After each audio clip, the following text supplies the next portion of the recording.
नमस्ते छात्रों, मैं डूंगर महाविद्यालय बीकानेर के भूगोल विभाग में एसोसिएट प्रोफेसर हूँ और डूंगर महाविद्यालय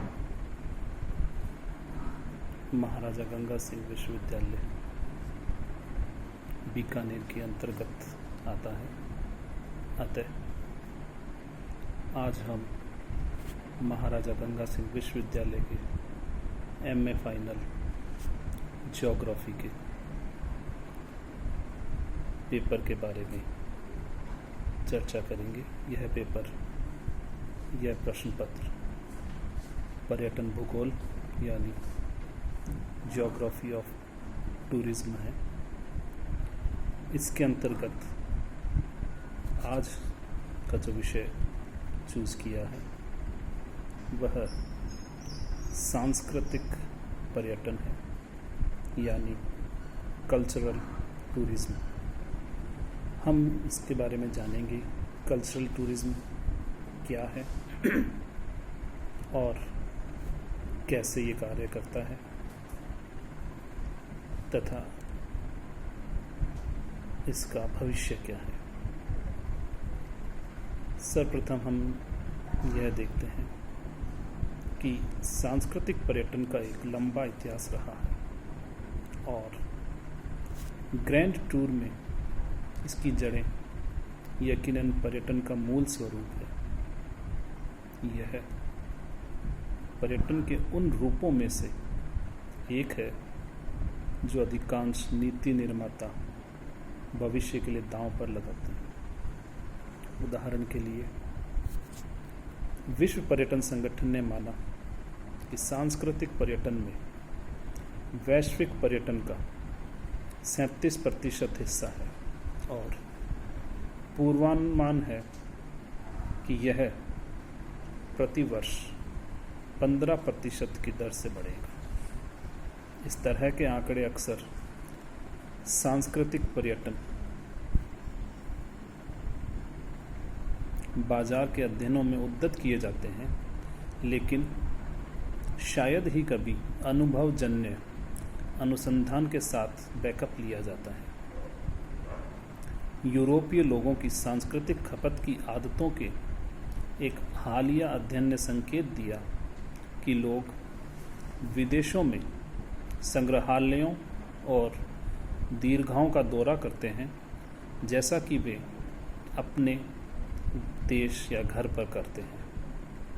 यह सांस्कृतिक उपभोग के स्रोत के रूप में सांस्कृतिक पर्यटन के बढ़ते महत्व को रेखांकित करता है।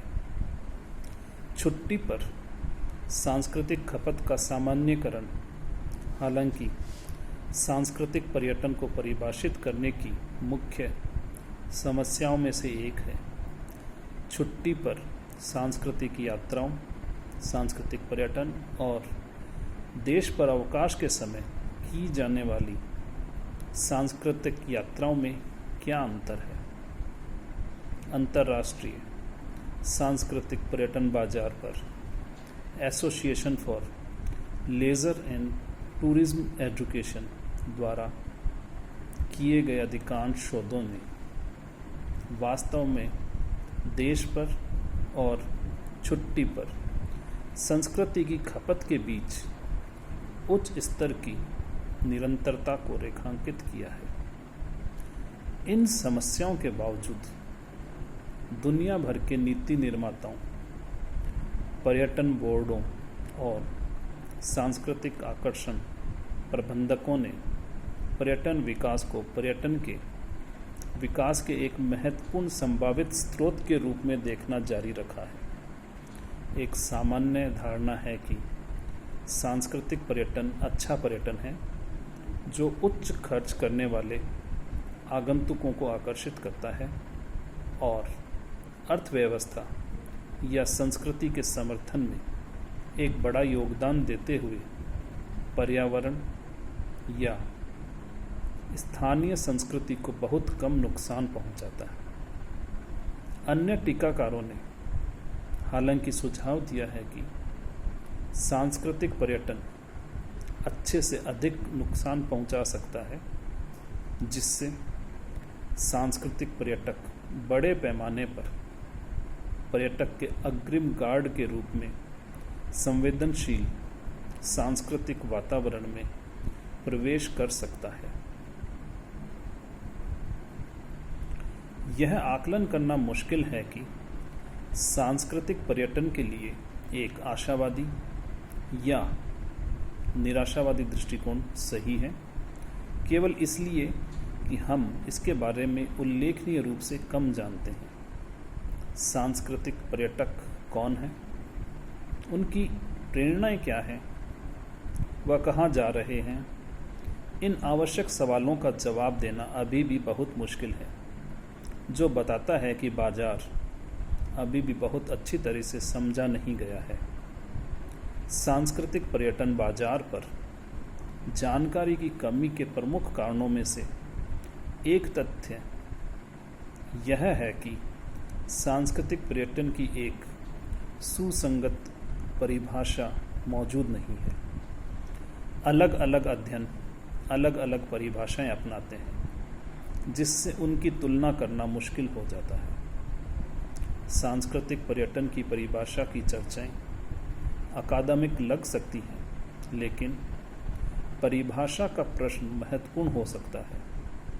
जब तक हम नहीं जानते कि सांस्कृतिक पर्यटक कौन है या कितने हैं, हम सांस्कृतिक पर्यटन को प्रभावी ढंग से कैसे विपणन कर सकते हैं या सांस्कृतिक पर्यटन के प्रबंधन की योजना बना सकते हैं।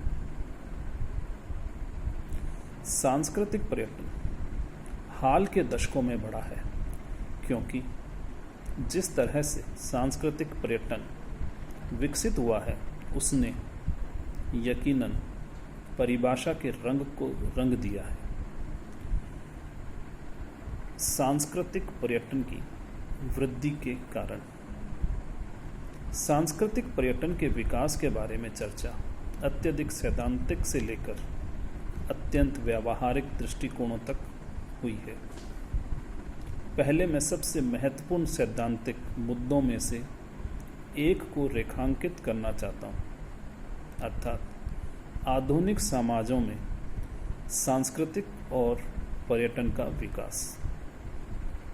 सैद्धांतिक रूप से पर्यटन और संस्कृति के बीच संबंध बताते हैं कि वर्तमान सांस्कृतिक पर्यटन बाजार संस्कृति और पर्यटन के बीच अभिसरण की एक लंबी प्रक्रिया है। इसमें नवीनतम चरण का प्रतिनिधित्व करता है। अतीत में संस्कृति और पर्यटन को विशिष्ट समय में अलग अलग सामाजिक समूहों द्वारा किए गए सामाजिक अभ्यास के अलग अलग क्षेत्रों के रूप में देखा जाता था। जैसा कि जॉन यूरी ने उल्लेख किया है, दो समानांतर प्रक्रियाओं के परिणाम स्वरूप संस्कृति और पर्यटन के बीच की बाधाएं गायब हो रही हैं।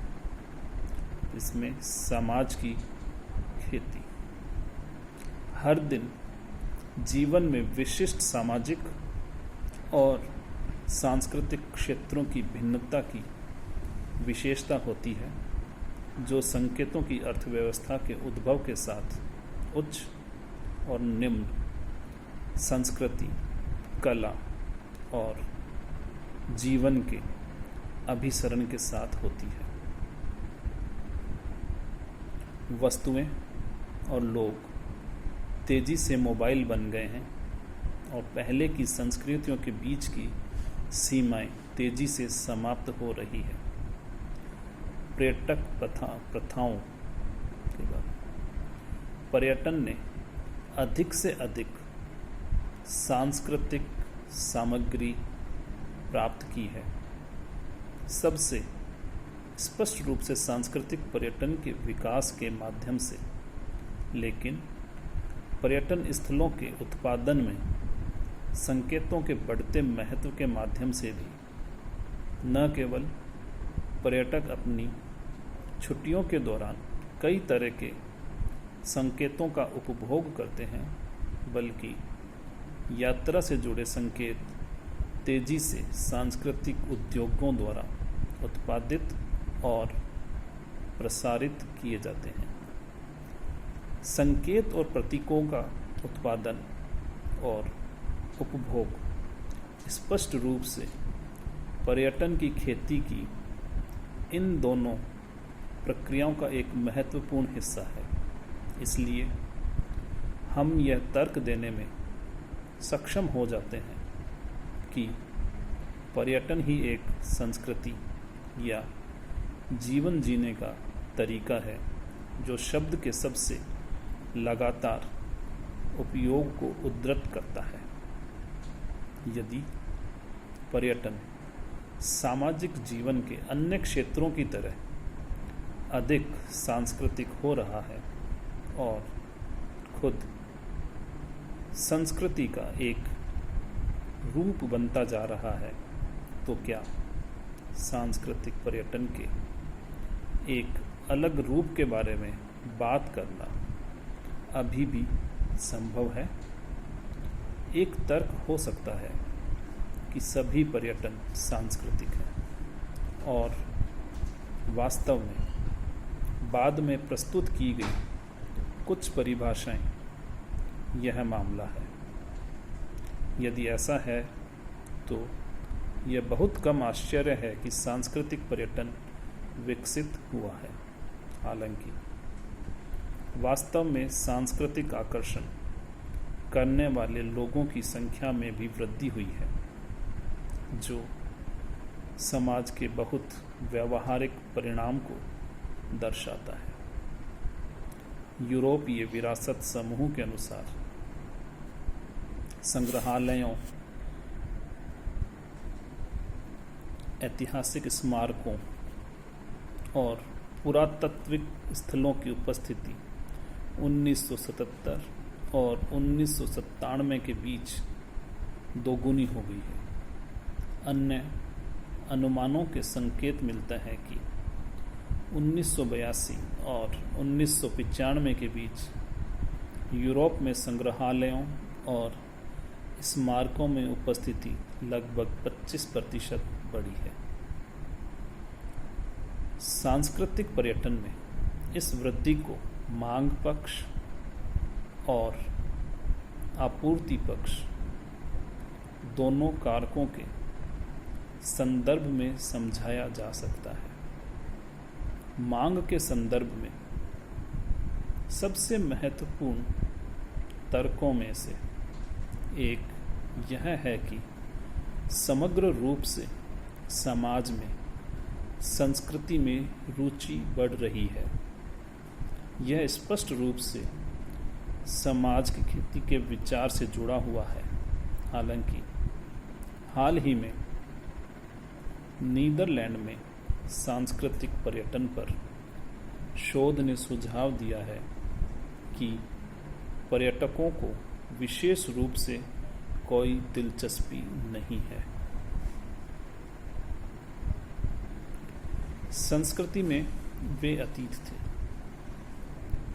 डी हैन का तर्क है कि आज और अधिक पर्यटक सांस्कृतिक आकर्षण का दौरा कर रहे हैं, बस इसलिए कि अधिक पर्यटक हैं, इसलिए नहीं कि सामान्य रूप से पर्यटक किसी भी सांस्कृतिक रूप से रुचि रखते हैं। शायद अधिक ठोस तर्क यह है कि समाज में सांस्कृतिक पूंजी या सांस्कृतिक क्षमता के स्तर बढ़ गए हैं, क्योंकि शिक्षा का स्तर बढ़ गया है। यूरोप में उच्च शिक्षा में प्रवेश करने वाले लोगों की संख्या आज की तुलना में लगभग 3 गुना अधिक है, जितनी कि 30 साल पहले थी। इसका अर्थ है कि अधिक लोग संग्रहालयों, थिएटरों या ओपेरा जैसे उच्च सांस्कृतिक आकर्षणों द्वारा प्रस्तुत संस्कृति की व्याख्या और सराहना करने की स्थिति में है। इस प्रभाव को फ्रांस, ब्रिटेन और नीदरलैंड्स के संग्रहालयों में उपस्थिति के लिए बहुत स्पष्ट रूप से प्रदर्शित किया गया है। इसलिए ऐसा लगता है कि सांस्कृतिक पर्यटक आवश्यक रूप से खुद को संस्कृति में अधिक रुचि नहीं मानते हैं, लेकिन वे अधिक उच्च संस्कृति का उपभोग कर रहे हैं क्योंकि इसकी व्याख्या करने की उनकी क्षमता बढ़ती है। एक और प्रमुख सांस्कृतिक प्रवृत्ति जो विरासत उद्योग की वृद्धि में महत्वपूर्ण रही है वह विषाद की वृद्धि है। जीवन की बढ़ती गति और आधुनिकता से जुड़े भटकाव और नुकसान की भावना ने यह सुनिश्चित किया है कि अतीत का संरक्षण बड़ा व्यवसाय है। विरासत संरक्षण के लिए समर्पित संगठनों की सदस्यता हाल के दशकों में काफ़ी बढ़ी है। नॉस्टैल्जिया का बढ़ना यूरोप और अन्य जगहों पर बढ़ती आबादी से भी संबंधित है। कई टिप्पणीकारों ने तर्क दिया है कि जैसे जैसे लोग बड़े होते हैं उनकी उदासीनता की भावनाएं बढ़ती हैं और वे अपने स्वयं के अतीत से संबंधित विरासत के आकर्षण का दौरा करने की अधिक संभावना रखते हैं। ऐसा लगता है कि अतीत के लिए उदासीनता का संयोजन राष्ट्रीय और स्थानीय पहचान को पुनः विकसित करने और सांस्कृतिक विकास के कथित आर्थिक लाभों को सांस्कृतिक आकर्षण की आपूर्ति पर एक नाटकीय प्रभाव पड़ा है।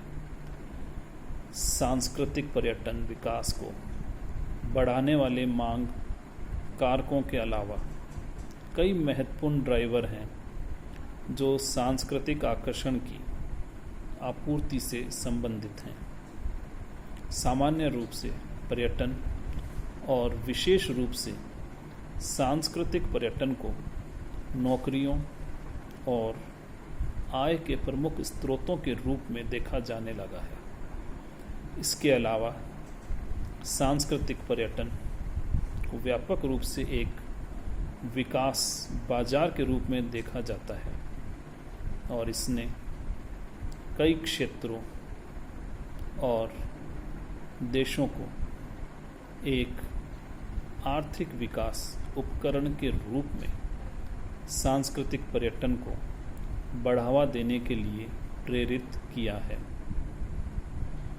एक कारण है कि विशेष रूप से सांस्कृतिक पर्यटन इतने सारे क्षेत्रों के लिए एक उपयोगी विकास उपकरण है। ये तथ्य यह है कि हर जगह की संस्कृति में यह विकसित हो सकता है। समुद्र तट पर्यटन के विकास के विपरीत, जिसके लिए कम से कम समुद्र तट की आवश्यकता होती है। सांस्कृतिक वस्तुओं की भरपूर आपूर्ति भी ऐतिहासिक संरचनाओं और सांस्कृतिक स्थलों के रखरखाव से संबंधित प्रमुख धन समस्याएं पैदा कर सकती है। सांस्कृतिक पर्यटन के विकास में फंडिंग की समस्या का समाधान भी देखा जा सकता है। यूरोपीय संघ के स्तर पर संस्कृति को एक आवश्यक संसाधन के रूप में देखा जाता है जो न केवल काम प्रदान करता है बल्कि यूरोपीय संघ के भीतर सांस्कृतिक सद्भाव भी विकसित कर सकता है। सांस्कृतिक पर्यटन और सांस्कृतिक आकर्षण भी यूरोपीय आयोग द्वारा वित्त पोषित क्षेत्रीय आर्थिक विकास गतिविधि के अधिकांश के लिए केंद्रीय बन गए हैं। सांस्कृतिक पर्यटन में सार्वजनिक क्षेत्र के बढ़ते हस्तक्षेप के परिणामों में से एक हाल के वर्षों में सांस्कृतिक आकर्षणों की आपूर्ति में भारी वृद्धि हुई है। उदाहरण के लिए यूरोप में पिछले 20 वर्षों में सांस्कृतिक आकर्षणों की संख्या में 100% से अधिक की वृद्धि हुई है, जो वास्तव में मांग में वृद्धि को दर्शाता है। इसलिए तर्क दिया जाता है कि सांस्कृतिक पर्यटन की वृद्धि वास्तव में अधिक आपूर्ति हो सकती है, क्योंकि यह संस्कृति की मांग से वृद्धि से प्रेरित है। यह एक ऐसा बिंदु है जो सांस्कृतिक पर्यटन को परिभाषित करने के दृष्टिकोण से भी महत्वपूर्ण है। सांस्कृतिक पर्यटन की कई परिभाषाएं, जैसे कि हम देखेंगे, इसकी व्यापक गुंजाइश या पर जोर देने की प्रवृत्ति है। सांस्कृतिक पर्यटन अनुभव के सार पर ध्यान केंद्रित करने के बजाय सांस्कृतिक पर्यटकों की संख्या है। सांस्कृतिक पर्यटन की परिभाषाएं। सांस्कृतिक पर्यटन क्या है? जैसा कि मैककेचर और डू क्रॉस निरीक्षण करते हैं, यह प्रतीत होता है कि सरल प्रस्ताव वास्तव में उत्तर देना बहुत मुश्किल है, क्योंकि सांस्कृतिक पर्यटन के लगभग उतनी ही परिभाषाएं हैं जितनी सांस्कृतिक पर्यटक हैं। इस जटिल स्थिति का कारण अपेक्षाकृत सरल है, क्योंकि संस्कृति की परिभाषा ही इतनी कठिन है। कल्चर को रेमंड विलियम्स द्वारा अंग्रेजी भाषा में सबसे जटिल शब्दों में एक के रूप में लेबल किया गया था, और इसकी व्याख्या अन्य भाषाओं के साथ साथ व्याख्या में भी उतनी ही भिन्नता आती गई। जब चर्चा राष्ट्रीय या भाषाई सीमाओं में फैल जाती है, तो सवाल और भी जटिल हो जाता है। एक क्षण के लिए विचार करें कि क्या डच शब्द इरफॉस्ड का मतलब अंग्रेजी विरासत के समान है। सिद्धांत रूप में ये अतीत से विरासत में मिली चीज़ों की समान अवधारणा को कवर करते हैं, लेकिन